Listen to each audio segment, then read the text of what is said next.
Why do you have to make everything political?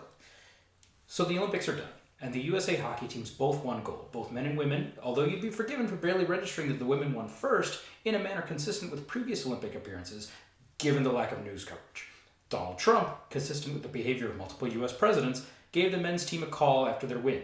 He chose not to call the women's team after their win, and instead, consistent with his own history as a court-adjudicated rapist, who appears in 5,300 of the Epstein files indicating pedophilia, made jokes about being forced to invite the women's team lest he be impeached.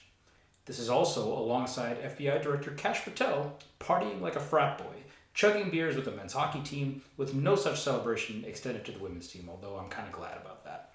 And the men's team laughed at his locker room talk. A lot of us were disgusted, not by the phone call itself, but by Trump's mockery, and the men's team just went along with it. In a world where people can't stop talking about protecting women's sports, to see the entirely dismissive and then creepy nature of the people supposedly leading our nation completely ruining what should have been a unifying moment with political mockery. And that's what's been the case with so many of these things.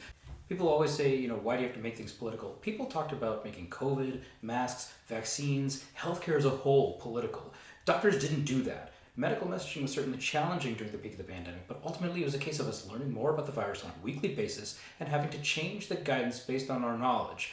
But Trump and others made it political. People try to come at me for criticizing Robert F. Kennedy Jr. because he just wants to make America healthy, supposedly. Except that making up data, focusing on these minor changes and ignoring the glaring systemic issues is not how you create health and nutritional victories. It's how you claim hollow political ones.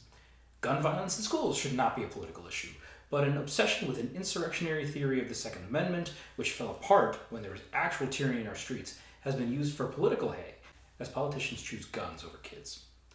It's everything, even music. Donald Trump keeps approaching copyrighted music the same way he does everything else, with zero respect. He keeps trying to use music as at events where he delivers racist, transphobic, misogynistic, anti-Islamic, anti-Jewish rhetoric that alienates so many bands' fans. And well over 30 bands and artists have had to issue statements that they did not give permission for their music to be used, and they denounce Trump and his hate. I say all this to say everything is political, whether we want it to be or not. The best way to make things less political is to vote in people that will actually move this country forward. And it honestly means voting away from MAGA as much as possible.